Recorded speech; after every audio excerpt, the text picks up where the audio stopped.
né? Boa noite de novo. Vamos compartilhar a tela. Eu ainda não peguei o atalho, tem um atalho para compartilhar, ainda não para descobrir aqui. Hoje a aula é de cerebelo, que é um órgão que a gente chama de cerebelo porque é como se fosse um mini cérebro, né? Então, exatamente o nome é um diminutivo mesmo de cérebro, apesar de não ter as funções serem não comparáveis, são funções distintas, estruturas distintas, órgãos distintos, mas numa primeira visão a gente acha que pode ser um cérebro pequeno e tal, que fica logo abaixo do cérebro, atrás ou posterior ao tronco encefálico, né? Não tem nenhuma comunicação direta, não tem nenhuma fibra nervosa que passa daqui para cá. Tá? Para vir do cerebelo para o cérebro, por exemplo, tem que passar pelo tronco encefálico. Lembra que a gente mencionou lá no início da disciplina que o cerebelo e o cérebro são separados, inclusive por uma daquelas projeções da dura mater, que era a tenda do cerebelo, o tentório do cerebelo, era uma daquelas projeções da dura mater que se projetavam aqui por essa reentrância, nessa imagem não está, né, mas lembrem que tem, né, e separa totalmente o cérebro do cerebelo, inclusive com compartimentos separados dentro da cavidade craniana. Né?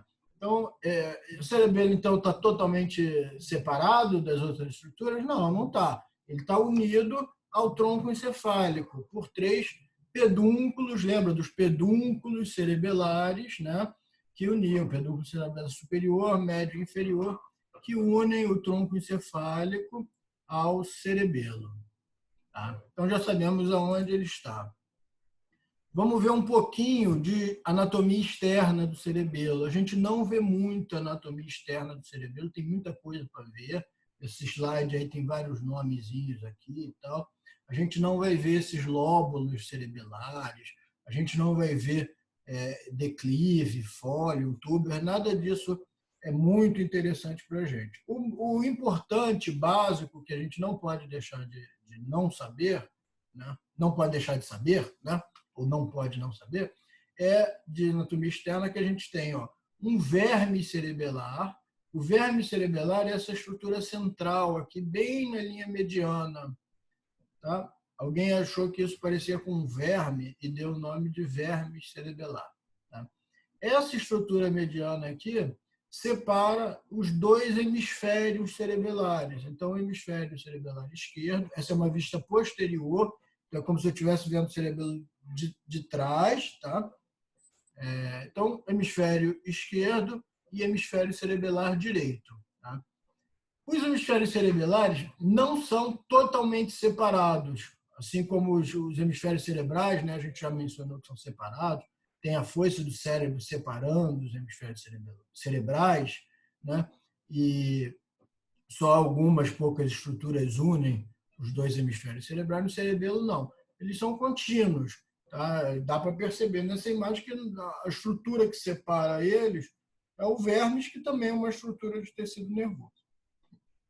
Beleza? Embora eles tenham funcionalmente, né, diferença de controle, o hemisfério direito e o hemisfério esquerdo funcionam de forma independente. Claro, com conexões entre eles, mas de forma independente.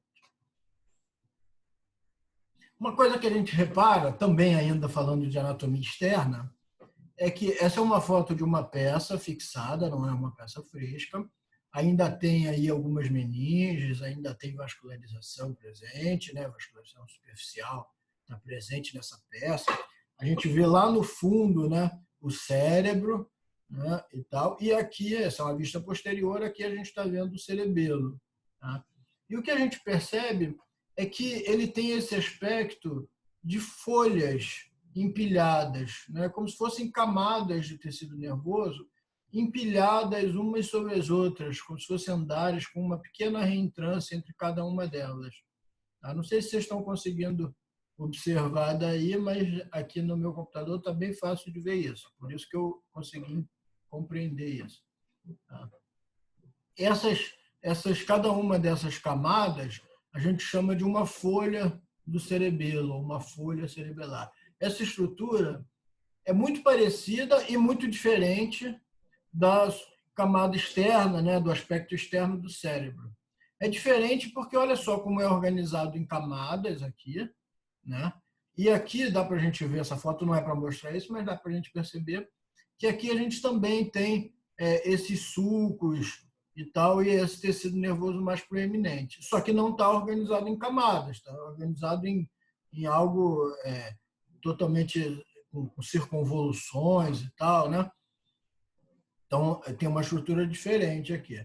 Mas, ao mesmo tempo, é semelhante, porque isso se deu, essa formação desses giros cerebrais, ou dessas folhas cerebelares, por um processo de expansão da camada mais externa, do tecido nervoso mais externo desses órgãos, tanto do cérebro quanto do cerebelo, para que a gente tenha um número maior de células do tecido da camada mais externa, a gente acabou fazendo circunvoluções.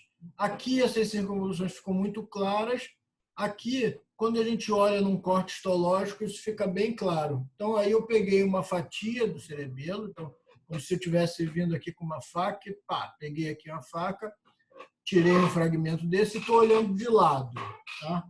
Então, quando eu olho de lado, eu vejo que cada folha dessa, na verdade, ela é contínua com a folha que está logo abaixo dela. Tá? Ela faz essa reentrância aqui, logo faz uma curva e se projeta de novo para a superfície. E volta para a parte mais interna e tal, faz uma curva e se projeta para a superfície. Tá? De forma que essas folhas, na verdade, são todas desse tecido mais externo. A gente está vendo aqui esse tecido mais externo numa cor rosa, né? E abaixo a gente tem uma cor mais roxa, e depois uma outra cor mais profundamente, né, mais rosa. Aqui nessa porção fica bem fácil de ver isso. Uma parte rosa, uma parte roxa e outra parte rosa de novo. Tá? Já me adianto de dizer que essa parte rosa e essa parte roxa, tá vendo que aqui, por exemplo, está roxa porque tem muitos núcleos de neurônios. Tem muitos neurônios aqui que os núcleos se coram com roxo nessa coloração. Tá? Então, aqui, toda essa parte mais externa é a parte de córtex cerebelar. Córtex são camadas mais externas, que no caso do cerebelo, a camada mais externa é composta por substância cinzenta, que é onde eu tenho os corpos neuronais. Tá? Nessa porção rosa aqui é onde eu tenho substância branca cerebelar. A gente volta a falar disso daqui a pouco. Eu quero que vocês entendam aqui nesse slide que essas folhas do cerebelo são, na verdade, o córtex cerebelar, que é essa camada rosa mais externa e roxa aqui, tá? Que faz uma dobra sobre si mesma e volta para a superfície. Por isso que quando a gente olha dessa direção aqui, ó, daqui olhando para cá, né, a gente acha que são folhas. Ficou claro isso? Alguém tem alguma dúvida? Beleza. Tá? Se tiver, abre o microfone aí, pode falar ou mandar no chat. Tá? Então, a gente percebeu que tem essas reentrâncias aqui que a gente vai chamar de sulcos. Né? A gente já tinha visto os sulcos da medula espinal, vimos alguns sulcos no bulbo do tronco encefálico e tal. Vimos também um sulco bulbo-pontino entre o bulbo e a ponte, esse no sentido transversal. Né? E aqui a gente está vendo reentrâncias aqui mais superficiais, que são sulcos cerebelares, e aqui ó, tem uma reentrância mais profunda. Essa daqui, está vendo? Ela vai bem mais profunda, a gente não sabe nem onde ela termina, porque a foto não deixa ver. Tá? Esses a gente vai chamar de fissuras, a gente já conhece esses termos lá da medula espinal. Tá? Então, temos sulcos e temos sulcos mais profundos que a gente chama de fissuras. Tá? Esses sulcos e fissuras são importantes porque, com base neles, é que a gente vai dividir o cerebelo aí num sentido transversal, assim, né, em camadas horizontais, ou mais ou menos horizontais, em lóbulos e lobos cerebelares. Nessa imagem dá para ter uma noção aqui de alguns lóbulos cerebelares, tá? Lóbulo quadrangular posterior, semilunar superior, semilunar inferior, e por aí vai. Tá? Os lóbulos, que é uma porção menor do que um lobo, tá? Então, lóbulo é um diminutivo de um lobo, beleza? Tá? Eles não são tão interessantes aqui para a gente, tá? Mas os lobos são. Mais para frente a gente vai ver por quê. Então, a gente vai precisar entender quais são os lobos cerebelares. Não vamos se ater aos lóbulos, mas vamos nos ater aos lobos cerebelares. Tá?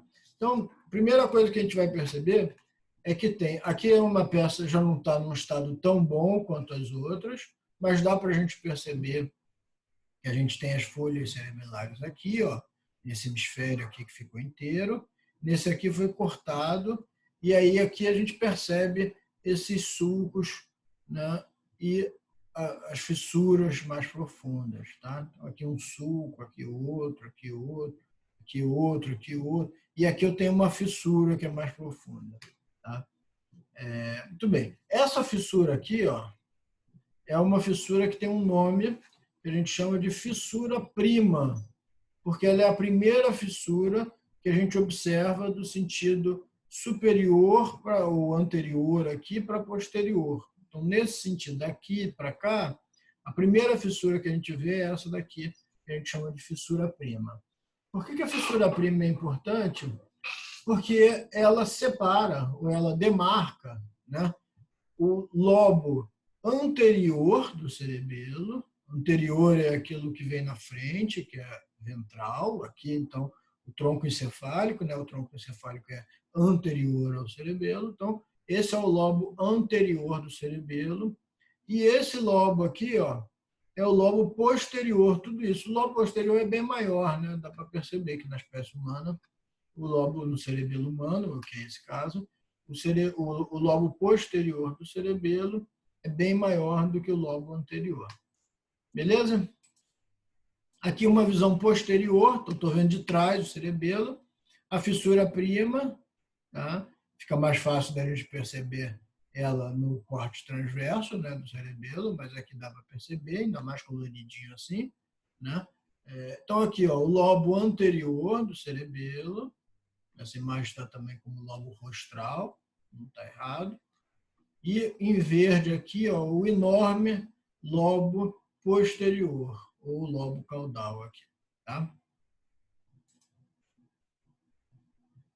Muito bem. A gente já mencionou em alguma imagem anterior essa divisão entre substância cinzenta e substância branca. Né?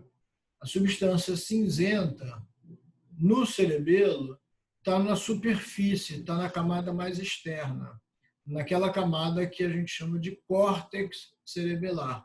Então, as camadas mais externas, de diferentes órgãos, a gente acaba chamando de córtex. A gente já falou disso até quando a gente comentou sobre glândula adrenal, que a glândula adrenal tem uma medula adrenal e um córtex adrenal, né?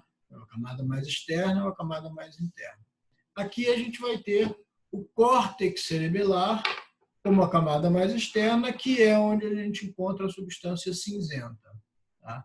Nessa imagem aqui, ó, a substância branca foi corada por um corante, né, em azul escuro ou cinza, como queiram aí, né? É um tom aí ambíguo, vamos dizer assim, mas um tom mais escuro.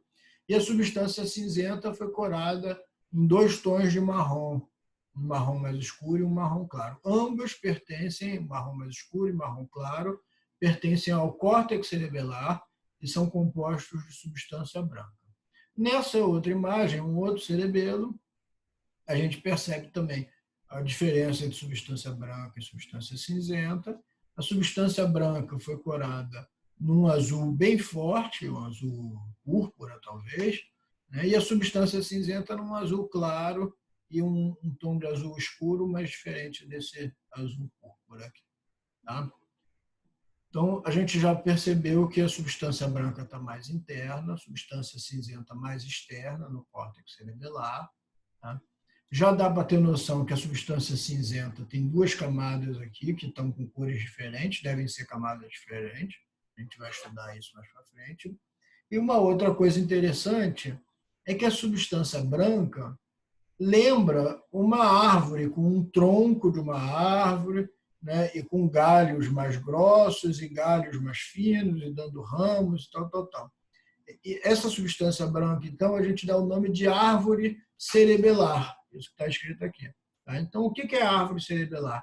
A árvore cerebelar é a substância branca do cerebelo que se divide ou que se destrincha pelo cerebelo como um aspecto de um tronco com galhos e ramos e tal. Beleza? Aqui, de novo, uma outra imagem, né, que é um esquema, né, um desenho ilustrativo, mostrando a substância branca, aqui numa cor mais próxima do tecido nervoso fresco, né, então mais clara, ao contrário das outras imagens, né, a gente está vendo agora a substância branca mais clara, nesse desenho aqui com vários troncos e ramos e tal. Tá? Muito bem. A gente viu dois lobos do cerebelo até agora. Vimos o lobo anterior e vimos o lobo posterior, que são separados pela fissura prima. Então, aqui tem um lobo anterior, que é a fissura prima, e aqui o grande lobo posterior. Né? Mas tem também um terceiro lobo, que é o menor de todos. Tá? É a parte mais inferior do que seria a árvore cerebelar, que tem também substância cinzenta, fica aqui pequenininho, ó, essa estrutura aqui pequenininha, bem inferior aqui. Tá? Aqui nessa outra imagem, né, nesse corte aqui, é essa estrutura aqui. Esse é um lobo cerebelar. Então dá para perceber que os lobos não são divididos pelo não tem um tamanho padrão, né? O lobo anterior é um tamanho médio, vamos dizer assim, o lobo posterior é um tamanho grande, e esse terceiro lobo, que é o lobo flóculo nodular, é o único com o nome mais complicado, né? O lobo anterior, posterior são fáceis, esse aqui é mais complicado, é o lobo flóculo nodular, é pequenininho, tá? Mas é interessante a gente saber que tem esses três lobos, a gente vai ver já já por que isso é interessante e por que essa divisão desses três lobos é importante. Aqui numa visão anterior, na visão posterior, a gente já viu essa visão um pouquinho mais atrás, cadê? Deixa eu achar aqui. Ó, nessa visão posterior, a gente só vê o lobo anterior e posterior, né? Mas na visão anterior, aqui ele foi cortado os pedúnculos cerebelares, retirado o tronco encefálico, né? Igual quando a gente estudou o tronco encefálico, para a gente ver a região posterior do tronco encefálico, a gente tinha que cortar o cerebelo. Aqui é a mesma coisa, para a gente ver a região anterior do cerebelo, a gente tem que cortar o tronco encefálico. E aí a gente percebe aqui, pintado em azul, né? O lobo flóculo nodular. Tá? Recebe esse nome porque tem uma região mais lateral que a gente chama de flóculo, que pertence ao hemisfério cerebelar, então tem um flóculo direito e o esquerdo, e tem uma porção aqui mais rostral do vermes, né? Então o que não é hemisfério é vermes, que a gente chama de nódulo. Tá? Então o nódulo do vermes, né? Junto com o flóculo, ou os flóculos, formam o lobo flóculo nodular. Beleza até aí? Tranquilo? Muito bem. Aqui eu só vou dar uma pincelada sobre um detalhe e mais para frente a gente volta a falar disso.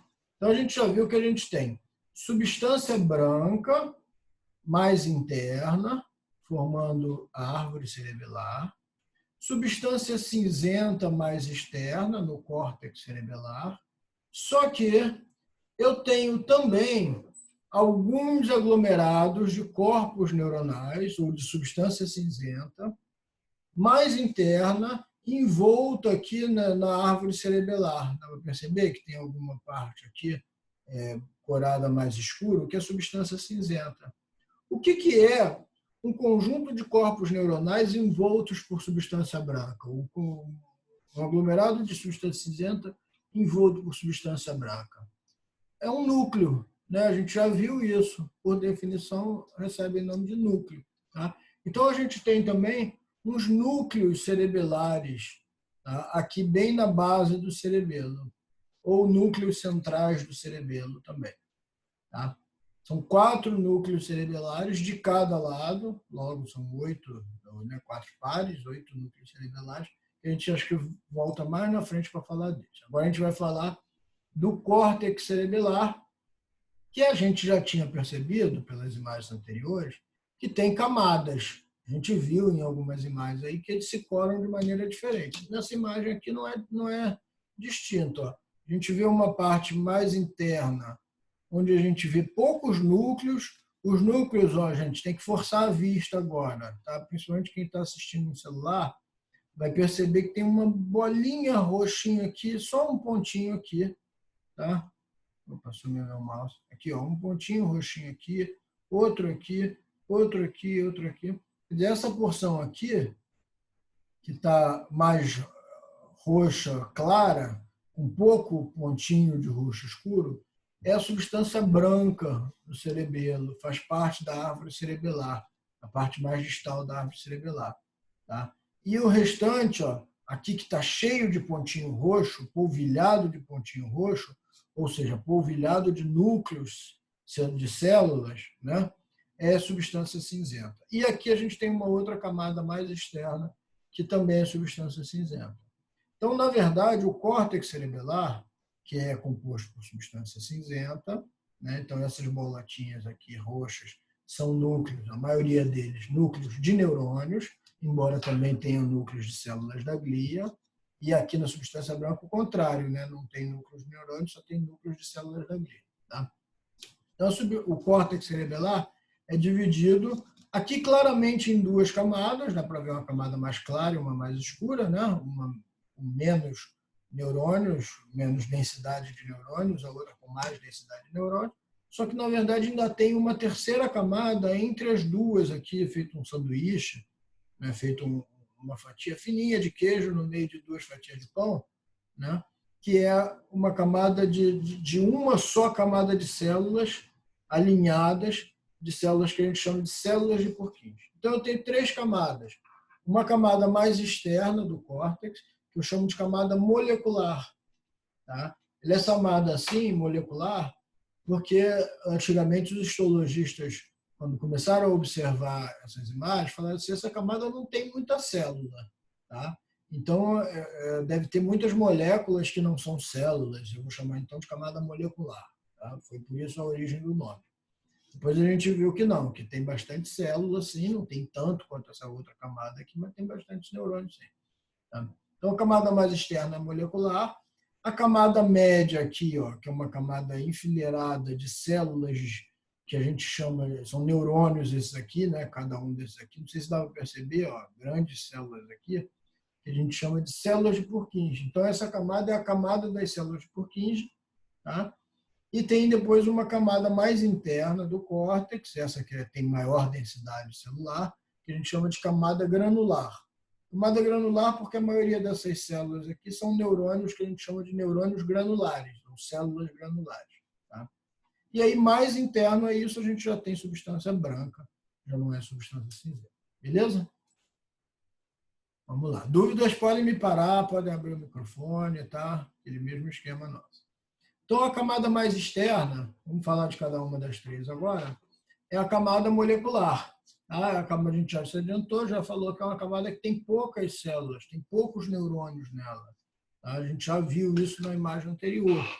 Quais são os neurônios que a gente tem ali? A gente vai ter principalmente interneurônios. O que são interneurônios? Não sei se a gente já falou disso quando falou de medula espinal, mas são neurônios que os axônios estão nessa mesma região e os dendritos estão nessa mesma região. Ou seja, faz sinapse com neurônios ou com fibras que estão nessa região. Então, conectam informação dessa região com ela mesma. Tá? Esses interneurônios a gente chama de células estreladas, tem algumas aqui, ó, nesse exemplo, e tem outros neurônios que a gente chama de células em cesto, né? Basket cells. Então, aqui, ó, esses basket cells, uma aqui, outra aqui. Não, essa é estrelada, desculpa. Tá? Então, uma basket cell aqui, só tem esse exemplo nesse esquema. Tá? Beleza. Esses dois interneurônios aí são principalmente inibitórios, então eles meio que filtram informações que vão ou que não vão ser transmitidas, de maneira que eles podem, na verdade, não transmitir informações, inibir a passagem de informações. Tá? O que mais que a gente tem na camada molecular? A gente tem os dendritos das células de Purkinje. As células de Purkinje, o corpo neuronal, está na camada das células de Purkinje, que fica logo abaixo. São essas células aqui azul, bonitas, com um corpo neuronal bem grande, tá? E com uma árvore dendrítica enorme e linda, né? Pelo menos eu acho, não sei se vocês concordam ou não. Acho que a gente vai ver imagem mais para frente delas, como é bonita essa árvore dendrítica das células de Purkinje. E os dendritos todos, com essa árvore enorme, cheia de ramos, ou seja, faz muitas sinapses, né? Está pronunciado, está projetado essa árvore dendrítica na camada molecular. Ou seja, essas células de Purkinje estão recebendo informações aqui na camada molecular e enviando ao axônio dela para algum lugar mais abaixo. Tá? O que mais que a gente tem? A gente tem axônios das células granulares. As células granulares são células que estão na camada granular, mais embaixo. Tá? Tem dendritos curtos aqui, os dendritos das células granulares, recebendo informações aqui de uma fibra que está vindo de fora do cerebelo, em amarelo, e levando informações para a camada molecular, aonde vai fazer sinapse com os neurônios estrelados e neurônios em cesto e com os neurônios das células de Purkinje, cujos dendritos estão lá nessa camada. Tá?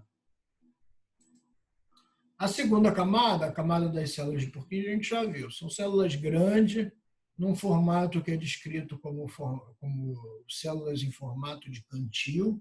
Cantil aí, não sei se vocês lembram o que é cantil. Hoje não existe mais cantil, né? Todo mundo usa garrafinha, ou squeeze, né, para tomar água. Mas antigamente, quem ia para a guerra, e eu fui para a Primeira Guerra, para a Segunda Guerra, para a Guerra do Vietnã, eu servi em todas as guerras, tá? Eu levava sempre o meu cantil. O cantil era um recipiente de água que tinha um formato, naquela época, um formato típico que era chamado de formato de cantil, um formato meio ovalado assim e chato. Procurem em filmes antigos, né, filmes de guerra antigos, sempre tem um soldado correndo, ele para, seu cantil tem água? Aí toma uma água lá do cantil de alguém. Hoje ainda acha cantil para vender, mas é material militar, já está fora de moda, né? Hoje é tudo squeeze, melhor do que cantil. Então, beleza. Então, essas células têm esse formato de cantil. O cantil aí foi um momento cultural da guerra aí, da neuroanatomia. Né? E o que tem essas células de interessante? Essa árvore dendrítica linda, que parece uma cabeça de medusa, né? Cheio de ramos e tal, que está projetada para a primeira camada.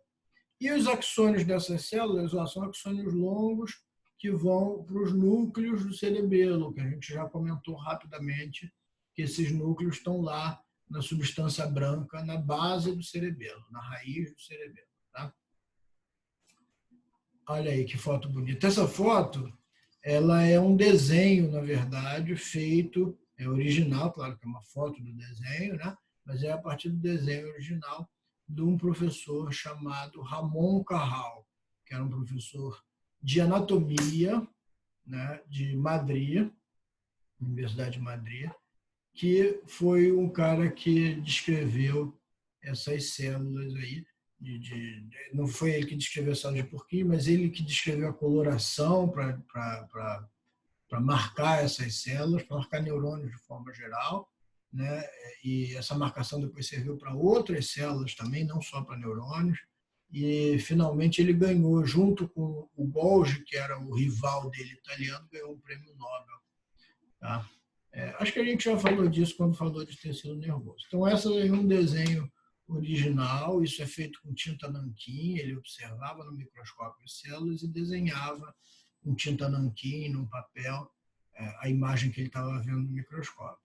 Se a gente for ver uma imagem mais moderna de microscopia, essa sim é uma imagem real de um neurônio, né, de um neurônio de Purkinje, de uma célula de Purkinje, com um grande pericário e uma árvore dendrítica absolutamente linda. Isso é uma imunofluorescência, esse neurônio está marcado com anticorpos, que fluorescem quando excitados por um determinado comprimento de onda de luz, enfim.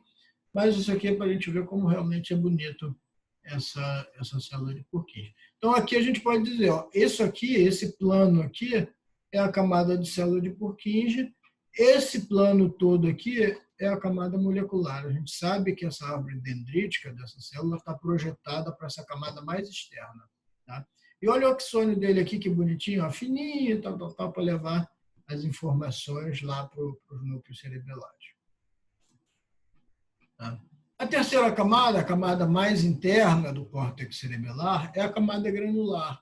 Recebe esse nome porque tem uma grande população de células granulares.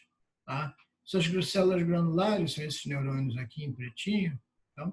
Recebem esse nome porque eram vistos como alguns grânulozinhos no seu corpo celular e deram o nome de células granulares. Essas células têm um axônio ascendente, ou seja, um axônio que se projeta para as camadas mais superficiais. Tá? Tem dendritos curtos aqui, ó, que estão recebendo informações, estão fazendo sinapse, com neurônios que estão vindo de fora do cerebelo, informações estão vindo de fora do cerebelo, estão vindo para cá, para essa camada aqui, para essas células granulares. Essas células granulares, obviamente, processam essa informação e enviam através dos seus axônios para a camada molecular. Lá fazem sinapse com as células estreladas, com as células de cesto, mas principalmente com as células de Purkinje. A gente também tem interneurônios aqui nessa camada. Aqui nessa imagem não está mostrando, mas a gente tem as células de Golgi, que é daquele italiano rival do Carral, né, que foi ele que descreveu, os interneurônios que ficam aqui fazendo sinapse nessa camada, com essa camada mesmo, que também são neurônios inibitórios, também podem inibir a passagem de informação por esse circuito cerebelar. Beleza? Nessa imagem anterior, a gente viu que estão saindo daqui, ó, esse axônio das células de Purkinje, azul, mas está chegando no cerebelo dois tipos de axônios aqui, ó, um amarelo e um vermelho. O amarelo a gente chama de fibra musgosa. Tá? Então, moss fiber significa fibra musgosa. E o em vermelho a gente chama de fibra trepadeira. Tá? Essa é a grande tradução, são nomes horrendos em português, tá? Mas esses são os nomes que a gente conhece, essas duas fibras. As fibras musgosas são bastante interessantes, elas têm origem. De onde é que vêm esses axônios?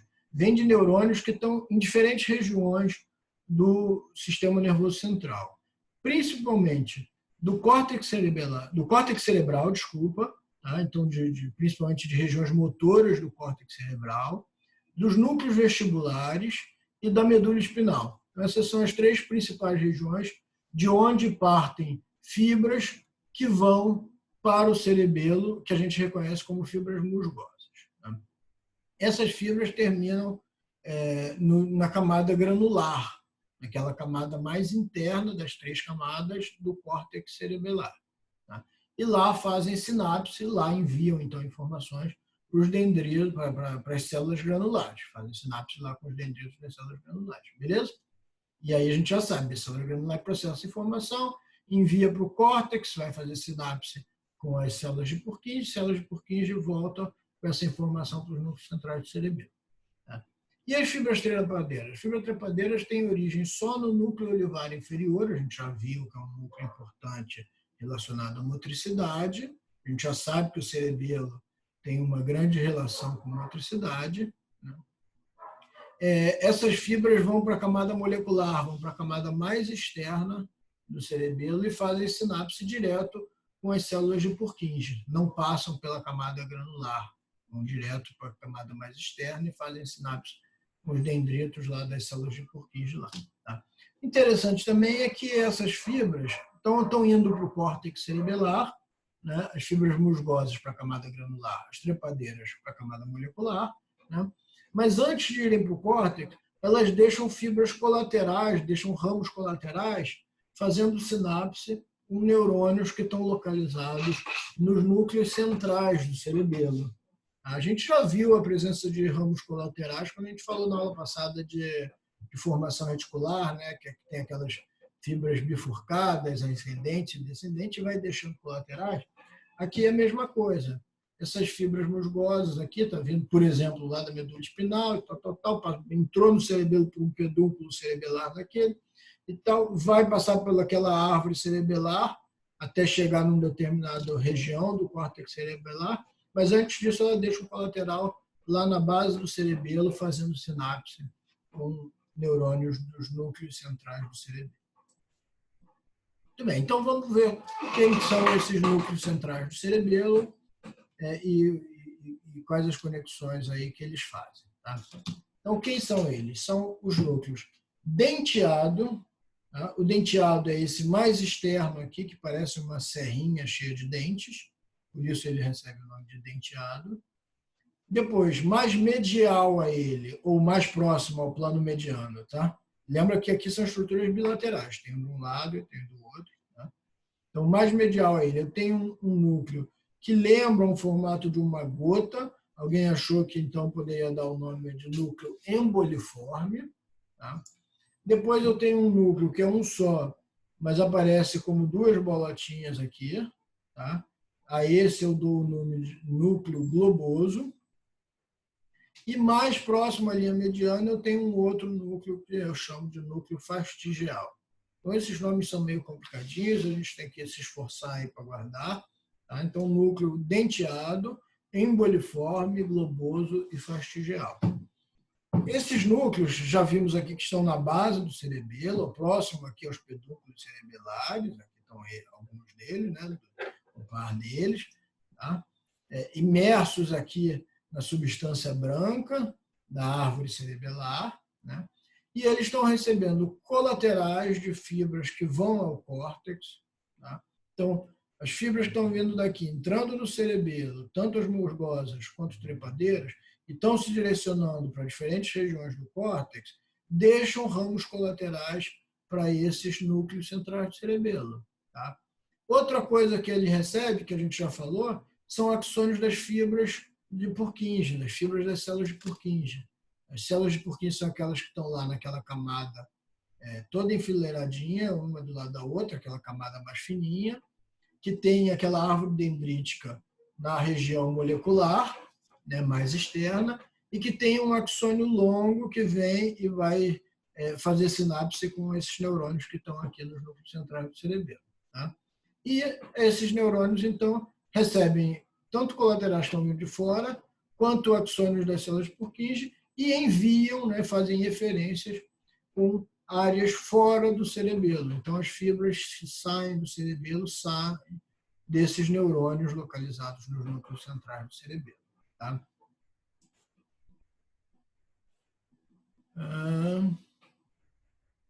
Muito bem. Tem um aspecto aqui que a gente chama de um aspecto filogênico importante, um aspecto relacionado com a evolução das espécies, de forma importante, que as fibras musgosas obedecem esse aspecto aí. Tá? Então, aqueles 3 lobos que a gente falou que são importantes a gente conhecer, tem um motivo funcional aí interessante. Tá? As fibras musgosas que vêm dos núcleos vestibulares, a gente já sabe quem são os núcleos vestibulares, são aqueles núcleos localizados no tronco encefálico, né, que recebem informações do órgão vestibular, que é aquele órgão relacionado a equilíbrio corpóreo, que sabe se eu estou ereto, ou se eu estou de lado, ou se eu estou de cabeça para baixo, ou se eu estou deitado de barriga para cima, ou de barriga para baixo. Né? O órgão vestibular capta esse tipo de informação, envia através do nervo vestíbulo coclear para o núcleo vestibular, e alguns neurônios lá dos núcleos vestibulares enviam essa informação através de fibras musgosas para o cerebelo, mas especificamente para aquele lobo, para o menor de todos na nossa espécie, que a gente chama de lobo flóculo nodular. Tá? Então, as fibras que vêm dos núcleos vestibulares para o cerebelo vão para o lobo flóculo nodular, que a gente chama, então, o lobo flóculo nodular, sob um ponto de vista funcional, de cerebelo vestibular, porque ele recebe a porção do cerebelo que recebe informações dos núcleos vestibulares. Tá? É também a porção do cerebelo mais antiga evolutivamente. Porque, percebam comigo, qualquer indivíduo precisa ter noção desse seu posicionamento, se ele está de cabeça para cima ou de cabeça para baixo, se ele está deitado ou está em pé. Não, isso não é exclusivo da espécie humana. Tá? Então, a gente chama essa estrutura, ou essa porção do cerebelo, de arquicerebelo, que é a porção mais antiga do ponto de vista evolutivo. Tá?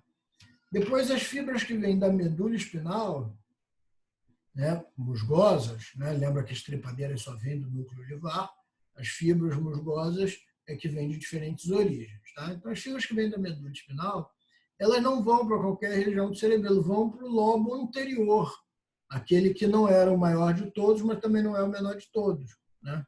Então, esse lobo anterior, do ponto de vista funcional, a gente chama de cerebelo espinal. Né? E ele está principalmente relacionado com tônus muscular, com postura corporal, não com posição do corpo, saber qual é a posição, mas com saber se a gente está ereto, se está dormindo e tal, né? Se o tônus muscular axial está mais tonificado ou menos tonificado. Né? Então, esse já é do ponto de vista evolutivo, um pouco mais evoluído, a gente chama de paleocerebelo. E as fibras que vêm do córtex cerebral, da região motora do córtex cerebral, vão para o lobo posterior, que a gente chama então de cerebelo cortical ou neocerebelo, porque é a região evolutiva mais recente. Tá? O cerebelo vestibular, que é o mais antigo, o arquicerebelo, como a gente já falou, o primeiro a aparecer na evolução aí das espécies. Em animais marinhos, em peixes, a gente já encontra um arquicerebelo, um cerebelo vestibular, bem desenvolvido, né, comparativamente ao tamanho do cerebelo, bem desenvolvido. Tá? Por quê? Porque os peixes precisam saber se eles estão de barriga para cima ou barriga para baixo, ou se estão nadando de lado, eles precisam saber se comportar na água. A gente percebe isso quando a gente observa peixes ou fazendo um snorkel, ou mergulhando, ou num aquário. A gente vê que o peixe está sempre de barriga para baixo e de dorso para cima. Eles têm uma noção de como estar localizado na água. Poucas espécies alteram esse posicionamento. Tá?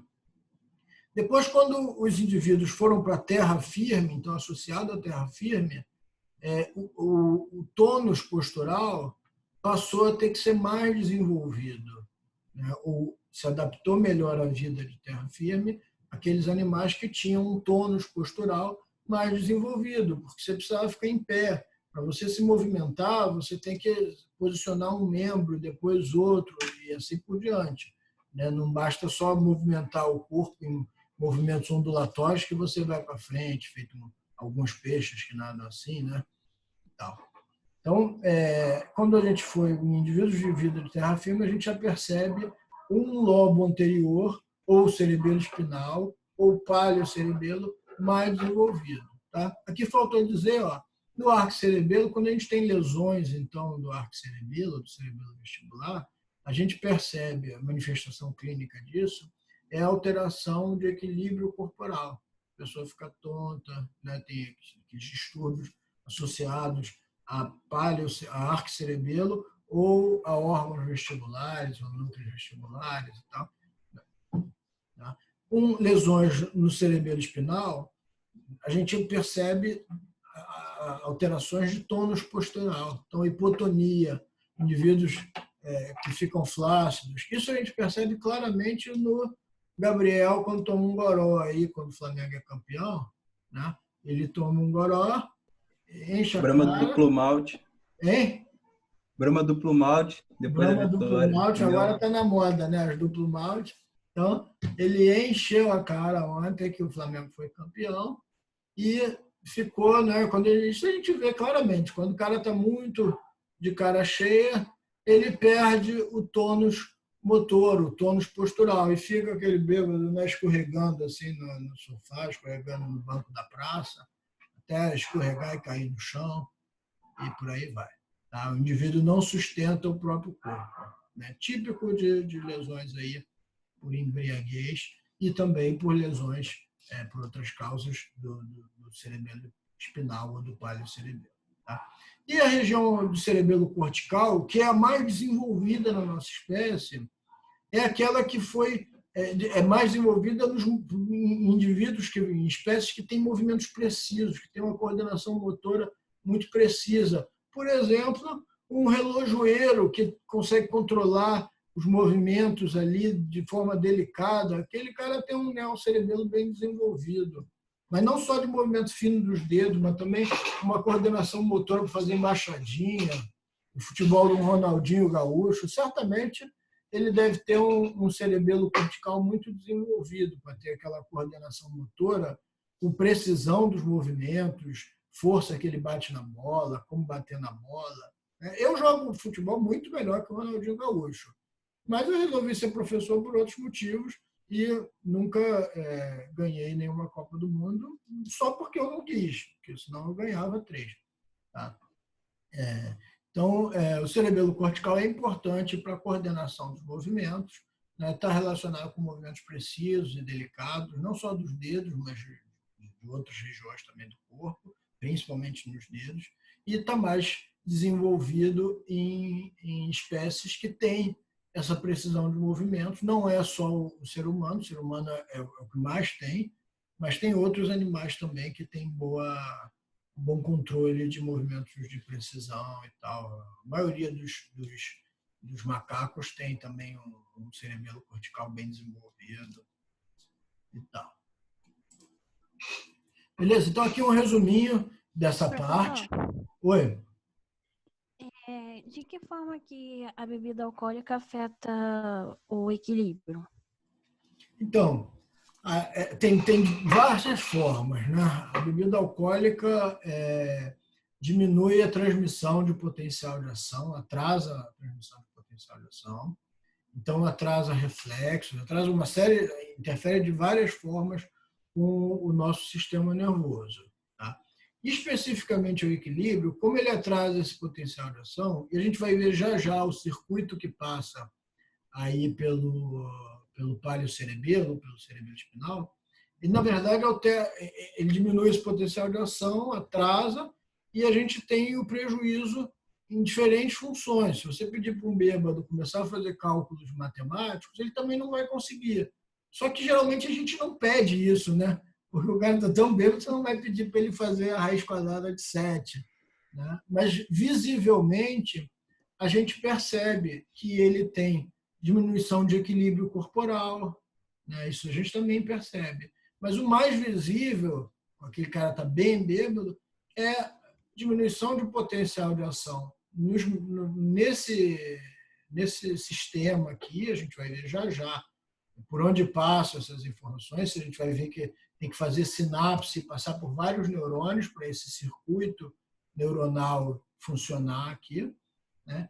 E aí, quando isso atrasa, ele perde o tônus postural. E aí escorrega no banco. Não sei se eu fui claro. A gente vai ver já já esse circuito, e aí, se você não entender, você volta a me perguntar, eu tento explicar de forma melhor. Beleza? Tá bom, tá joia. Tá? Então, o resuminho aqui é o seguinte: o lobo flóculo nodular, aquele menor de todos, que está em azul aqui, né, mais anterior dos três, mais escondidinho dos três, é o que a gente chama de arquicerebelo, porque é o que é mais antigamente desenvolvido, né, do ponto de vista evolutivo, que recebe informações dos núcleos vestibulares, por isso a gente também chama de cerebelo vestibular. O lobo anterior, esse em vermelho aqui, ou essa porção aqui, né, o flóculo nodular é esse pequenininho aqui. Né? Então, o lobo anterior é o palio cerebelo, é o intermediário aí na escala evolutiva, recebe informações da medula espinal. E o lobo posterior é o maior de todos na nossa espécie, que está em verde aqui, é o neocerebelo, que apareceu mais recentemente, e recebe informações do córtex cerebral. Lembra que essa divisão já recebe informações da medula espinal, recebe daqui, tal, são pelas fibras musgosas. As fibras trepadeiras vêm todas do núcleo olivar inferior e aí não obedecem essa divisão aqui. Tá? Tem até uma outra divisão, mas que não é tão interessante do ponto de vista funcional.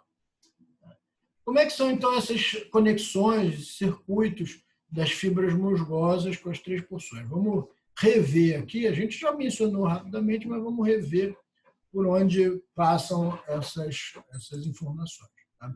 Então, a primeira é uma conexão que a gente chama de conexão vestíbulo-cerebelar. Né? A gente tem aqueles receptores no órgão vestibular, especificamente lá no labirinto, fica no nosso ouvido interno, né? Ou melhor dizendo, na orelha interna. Tá? Esses receptores são capazes de perceber o nosso posicionamento, gerar um potencial de ação a partir dessa informação. Esse potencial de ação é levado até o núcleo vestibular, os núcleos vestibulares, direito e esquerdo, né? Através do nervo vestíbulo coclear, a porção vestibular do nervo vestíbulo coclear. No núcleo vestibular, essa informação é processada e enviada através de fibras que a gente chama de fibras vestíbulo-cerebelares. Tá? Então, entram ali pelo pedúnculo cerebelar. Então, algumas fibras vão para o córtex cerebelar, especificamente para o lobo flóculo nodular, o arco cerebelo. Tá?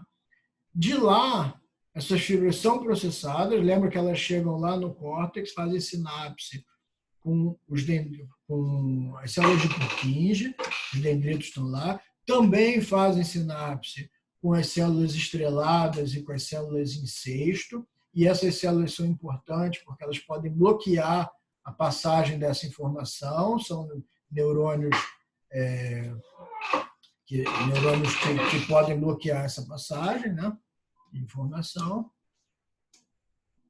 Daí essa informação vai para o núcleo fastigial, a gente já tinha mencionado, que vai para um daqueles núcleos centrais do cerebelo, e especificamente para o núcleo fastigial, que é aquele mais medial dos quatro.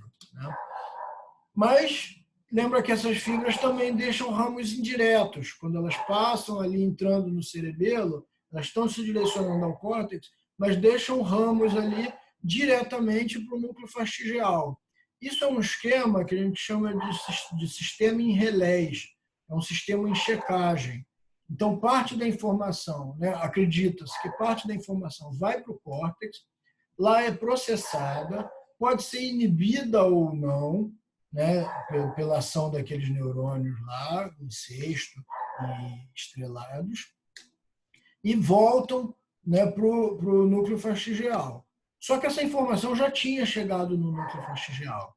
Então, ela é comparada. Né? Acredita-se que é um sistema de comparação de informação, de uma informação que veio da origem, do núcleo vestibular, e de outra que veio lá do córtex cerebelar. É a mesma informação, vamos ver como ela se alterou, se ela chegou aqui também ou não, e tal. Se chegou, se está comparável, se está tudo certo, do núcleo fastigial, essa informação vai para os núcleos vestibulares de volta. Tá? Perceba que ela veio dos núcleos vestibulares e voltou, ela passa pelo cerebelo, por esse circuito aí, e volta para os núcleos vestibulares. Dos núcleos vestibulares, né, ela desce para a medula espinal por aquele trato vestíbulo espinal, então a gente já sabe, começa no núcleo vestibular e termina na medula espinal.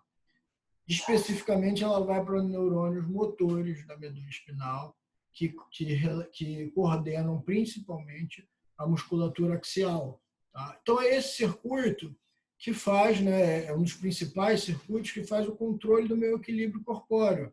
Tá? Quando isso está funcionando bem, e eu estou em pé assim, e começo a ficar com sono, estou caindo para frente, né? Agora vocês aí no Zoom, vocês podem dormir à vontade. Eu fico falando aqui, vocês estão com a câmera fechada para não estar dormindo. Mas, geralmente, na aula presencial, né, o aluno que está cansado começa a dar aquela pescada e tal. Aí, quando ele está deitado e está o órgão vestibular dele, olha que coisa bacana, né? O órgão vestibular dele percebe que a cabeça está se inclinando para frente, faz todo esse circuito aqui, tá? Manda essa informação para o núcleo vestibular, e essa informação vai para o cerebelo, passa para o córtex, vai para o núcleo faringeal, do núcleo faringeal volta para os núcleos vestibulares, dessa informação, então, vai para a medula espinal, que faz a gente levantar o pescoço, naquele reflexo de, opa, não dorme não, que tudo o professor vai ver, vai ficar chato e tal. Tá? Então, esse é um controle de equilíbrio, não só, eu dei um exemplo quando a gente está dormindo, mas quando a gente está em pé, a gente faz isso toda hora. Né? A gente está em pé, a gente raramente consegue ficar perfeitamente equilibrado, a gente está sempre ajustando a nossa musculatura axial para continuar em pé, para não cair nem para um lado, nem para o outro. Tá? Isso também se perde com a bebida alcoólica. Tá? Então, toda a passagem... Vê que teve várias sinapses aqui, os neurônios e os axônios precisam estar transmitindo o potencial de ação, e o álcool interfere tanto na transmissão do potencial de ação, quanto na transmissão sináptica. Então, se esse mecanismo todo aqui não funciona, eu perco o meu controle de equilíbrio. Tá? E aí, quando eu estou caindo para o lado, eu caio. É aquele bêbado que cai, né? Ele está caindo, se perde o equilíbrio e cai no chão, se esborracha. Tá? Como esse é um mecanismo mais antigo, o cara tem que estar mais bêbado para cair no chão. Né? Então, o cara que bebe mesmo, de cair, de tombar no chão, é mais difícil. Tá? Aqui tem um esqueminha desse circuito, dessa conexão, ó, lá do órgão vestibular, do labirinto, tá? Já está acabando. Essa informação é captada, passa para o potencial de ação, vem aqui para os núcleos vestibulares. Dos núcleos vestibulares, essa informação vai para o lobo flóculo nodular. Nesse esquema aqui está mal desenhado porque ficou faltando o núcleo faringeal aqui. Tá? Então, lá do lobo flóculo nodular, ela vem para o núcleo faringeal, que está aqui, não está desenhado nesse esquema, mas existe, tá? E faz sinapse aqui. Do núcleo faringeal, volta para os núcleos vestibulares, os núcleos vestibulares descem para a medula espinal para controlar a nossa posição para não perder o equilíbrio. Tá? Isso já tinha nos peixes, os peixes já têm algo assim para que fiquem sempre de barriga, com a barriga para baixo e tal, controlem sempre o seu equilíbrio, para que não nadem de lado. A segunda conexão é a espinocerebelar, bem parecida com essa, só que são fibras ascendentes na medula, tratos espinocerebelares anterior e posterior. Também tem participação do fascículo cuneiforme aqui, também faz parte dessa conexão. Essas fibras vão para o cerebelo. Tá? Então, da medula, tem um trato espinocerebelar, vai direto para o cerebelo, passa por um daqueles pedúnculos cerebelares e vai. Como vem da medula, a gente já sabe que essas fibras aqui vão para o lobo anterior. Tá? Então, as fibras vão para o lobo anterior, fazem sinapse lá com as células de Purkinje, tem ação inibitória dos interneurônios e tal. E de lá vão para os núcleos do cerebelo. Quais núcleos, especificamente? Ó, núcleo faringeal, globoso e emboliforme. Tá? Também tem aquelas colaterais, que vão direto para esses núcleos sem ir para o córtex cerebelar. E aí lá a gente acredita que essas informações que vieram da medula são comparadas com aquelas que foram processadas pelo córtex. E quando está tudo certo, essa informação sai do córtex cerebelar, dos núcleos emboliforme e globoso, saem e vão para o núcleo rubro. A gente já viu esse núcleo quando a gente estudou tronco encefálico, a gente falou dele, é um núcleo próprio do tronco encefálico, relacionado com motricidade. Do núcleo rubro, essa informação volta para a medula espinal, tá? Pelo trato rubro-espinal. Tá? Esses são dos núcleos globoso e emboliforme. Tá? E do núcleo fastigial, que também recebe essas informações, que vem lá da medula e são processadas no cerebelo, o núcleo fastigial não manda para o núcleo rubro, manda para os núcleos vestibulares e para a formação reticular. E de lá é gerada informação que vai também para a medula espinal pelos tratos vestíbulo espinal ou retículo espinal. O que controla isso? Controla o mecanismo postural, locomoção e manutenção do tônus muscular. Então, controla a gente estar sentado na cadeira, mas a gente está sentado, a nossa coluna está ereta. Para ela ficar ereta, significa que os nossos ossos não estão empilhadinhos certinhos, estão empilhados e são mantidos assim pela ação muscular. Se a gente perder o tônus muscular, a gente vai virando uma geleia na cadeira, vai deslizando aqui na cadeira. É isso que acontece com o bêbado, que não está tão bêbado a ponto de cair, mas está bêbado a ponto de ficar mole, de perder o tônus muscular. Tá? Todas essas conexões aqui dependem de sinapse sendo feita e potencial de ação passando pelos prolongamentos neuronais. Como o álcool interfere tanto com a transmissão de potencial de ação quanto com a passagem contra a transmissão sináptica, essa conexão é prejudicada, né? Não é perdida totalmente, o bêbado não fica sem tônus muscular, ele tem o tônus muscular diminuído e fica igual a geleia lá sentado no banco lá, bebão, de longe a gente já vê. Respondi a pergunta que você tinha feito? Sim. Valeu. Eu nem sei, eu nem vejo quem faz, tá? Aí eu nem sei quem é, só sei que é menina pela voz. É Júlia. Oi, Júlia, valeu. Então tá. Então aqui ó, o esqueminha, esse esqueminha já é mais complicado, né? Então essa informação vem lá da medula espinal, foi captada por um neurônio sensitivo, né, que está verificando o nosso tônus muscular, se eu estou sentado direito na cadeira e tal. A informação vai direto para o cerebelo. Aqui está desenhado ó, aquelas conexões, aquelas fibras colaterais aqui, vindo para os núcleos centrais do cerebelo, tá? Emboliforme e globoso estão representados juntos aqui, e o fastigial representado aqui. Tá? E outras fibras vão lá para o lobo anterior, aquele lobo lá, que não é o maior e nem o menor. Lá fazem sinapse com as células de Purkinje, né? Aqui tem sistemas inibitórios que podem inibir essa transmissão sináptica.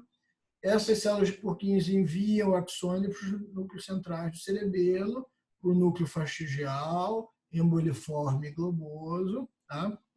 O núcleo fastigial, aqui esses neurônios do núcleo fastigial comparam essas informações que estão entrando no cerebelo com as informações que estão saindo do cerebelo, e aí enviam essas informações para os núcleos vestibulares, tá? E para a formação reticular.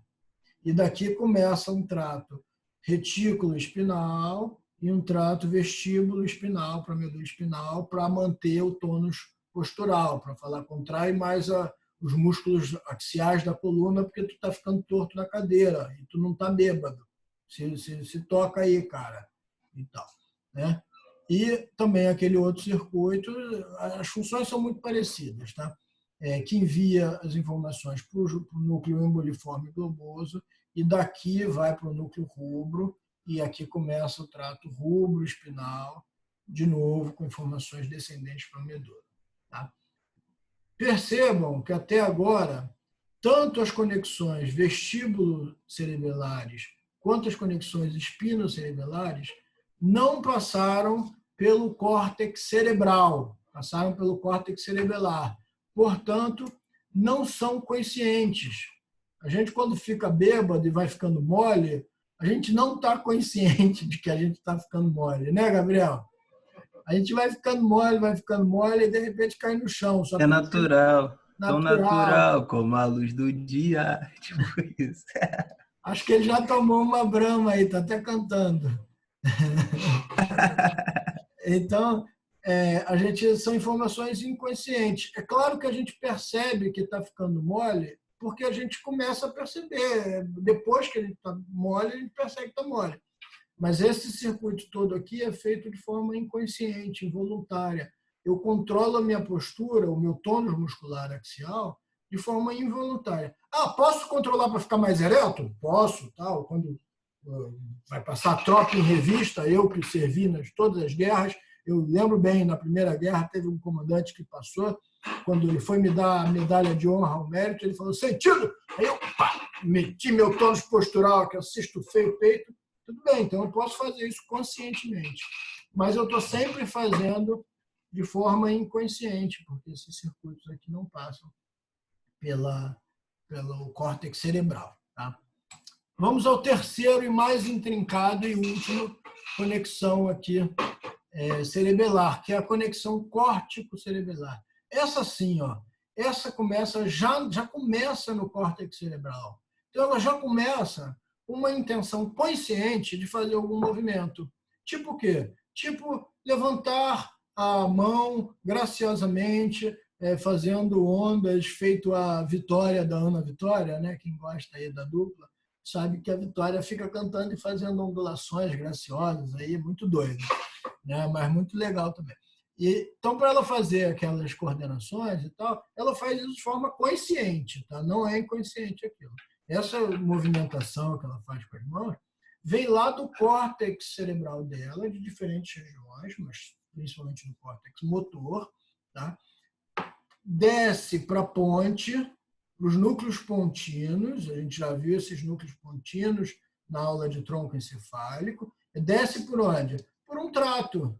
Né? Lembra que a gente já falou o que é um trato? E os tratos, os nomes deles muitas vezes dão cola para a gente. Então, o trato córtico-pontino é um trato que começa no córtex cerebral e termina nos núcleos pontinos. Tá? Então, vão lá para os núcleos pontinos. Dos núcleos pontinos, essas fibras vão para o cerebelo, tá? Especificamente para o lobo posterior do cerebelo. Tá? É claro que também deixam ramos colaterais nos núcleos centrais do cerebelo, e especificamente naquele maior núcleo central do cerebelo. É maior porque realmente controla mais funções mais intrincadas para a Vitória fazer aqueles movimentos lá. Vocês já viram a Vitória fazendo esses movimentos? Alguém já viu, pelo menos? Não, não é ninguém. Não curto muito não, professor. Ninguém curte a Ana Vitória, só eu. Tá bom. Vamos lá. Tu não dorme não escutando? Não, não durmo não, eu gosto. Não? Não, é calminho, mas não durmo não.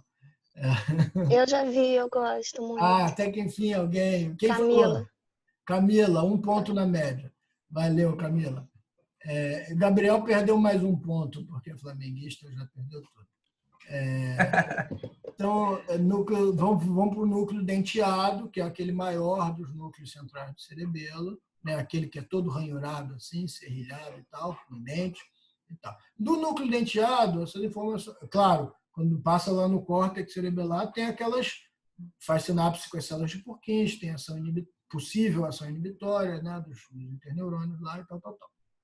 No núcleo denteado, essas informações vão para o núcleo rubro, mas calma, a gente já viu informações indo do cerebelo para o núcleo rubro e descendo para a medula, para o trato rubro-espinal. Não vai acontecer isso aqui, tá? Do núcleo rubro, essas informações são enviadas para o tálamo, que é uma estrutura diencefálica. Na próxima aula a gente vai falar de diencéfalo. Tá? Do tálamo, essas estruturas voltam para o córtex cerebral, especificamente agora obrigatoriamente para o córtex motor, e do córtex motor essa informação desce para a medula espinal para a Vitória fazer os movimentos lá todos dela. Então, esse mecanismo que sai do córtex, dá uma volta longa lá no cerebelo, passa por núcleos do tronco encefálico, na ida e na volta, passa por estruturas diencefálicas, e antes de voltar para o córtex cerebral. Bárbara está perguntando, cerebral ou cerebelar? E já não sei mais, porque às vezes eu troco na dicção, tá?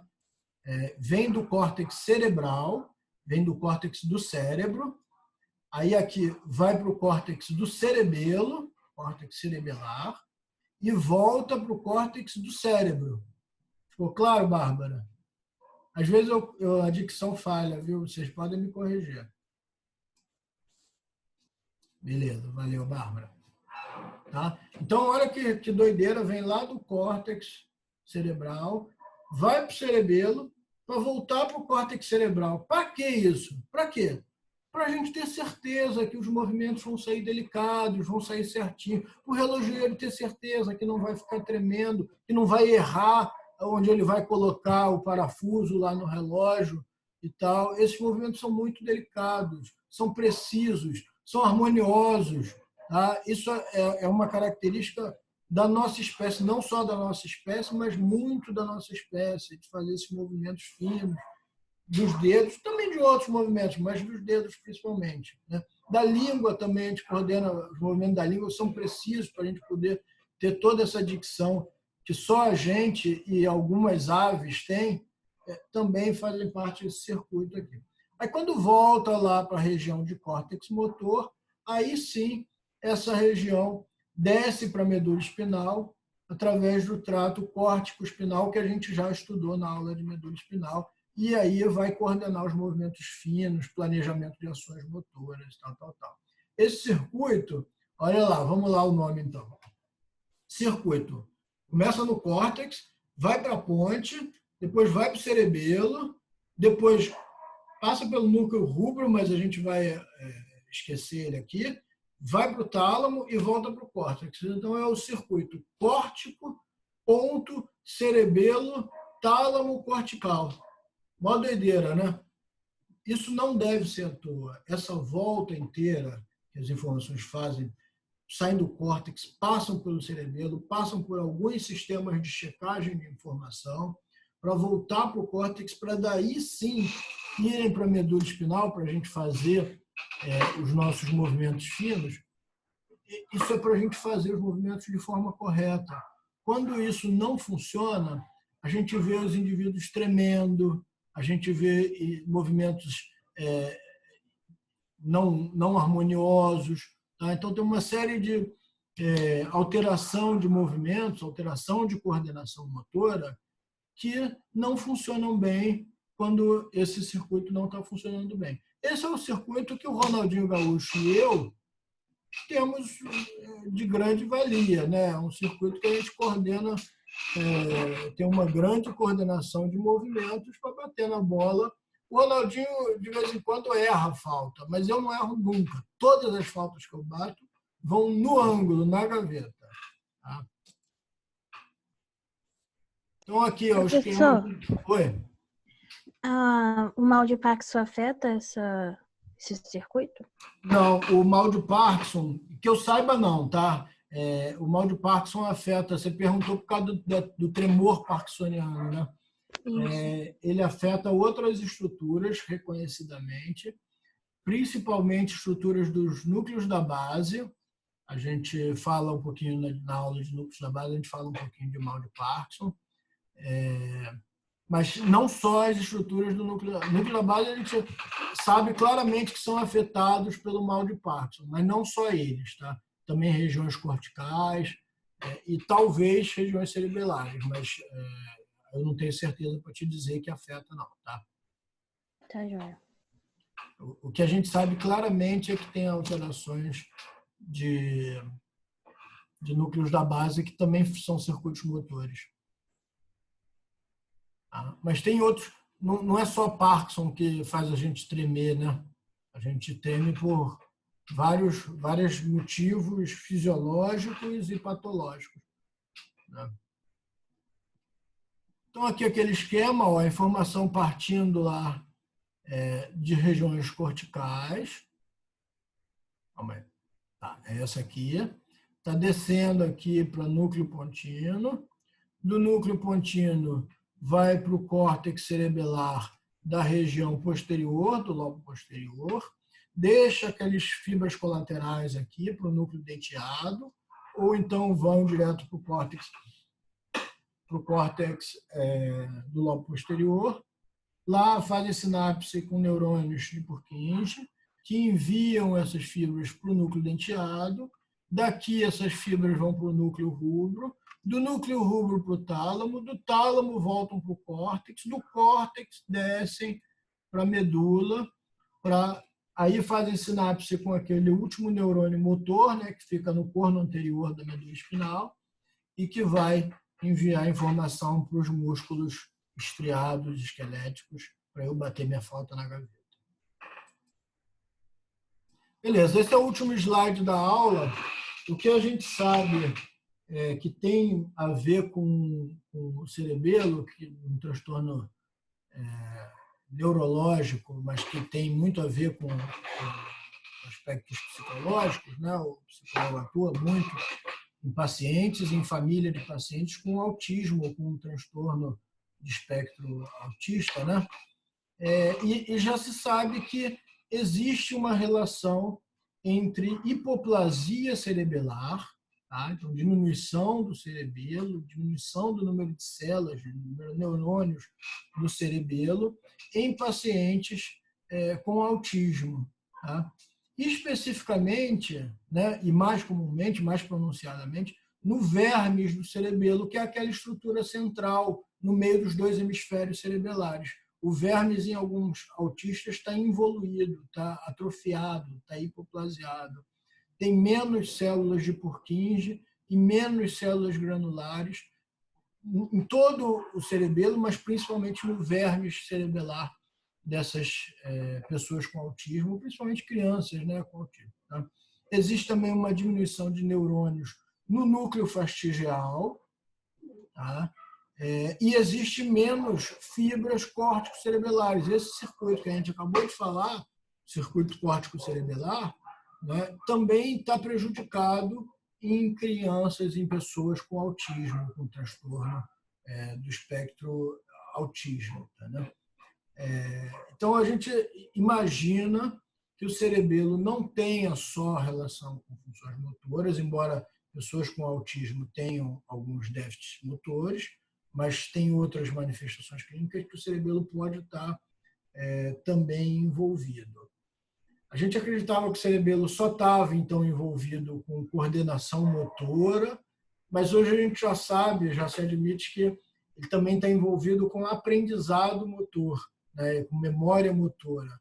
Então, aquele aprendizado que eu aprendi a bater falta na gaveta, né, o que a Vitória aprendeu a fazer aqueles movimentos, são também relacionados com funções cerebelares. Não só a execução, o controle motor de fazer bater falta, ou fazer embaixadinha, ou falar, ou andar, ou consertar um relógio, mas também o aprendizado disso, a memória de fazer isso, estaria relacionada com funções cerebelares. Beleza, pessoal? A aula de cerebelo está no capítulo 9 do nosso livro, do Cossenza, tá? E por hoje era isso. Dúvidas, perguntas, questionamentos?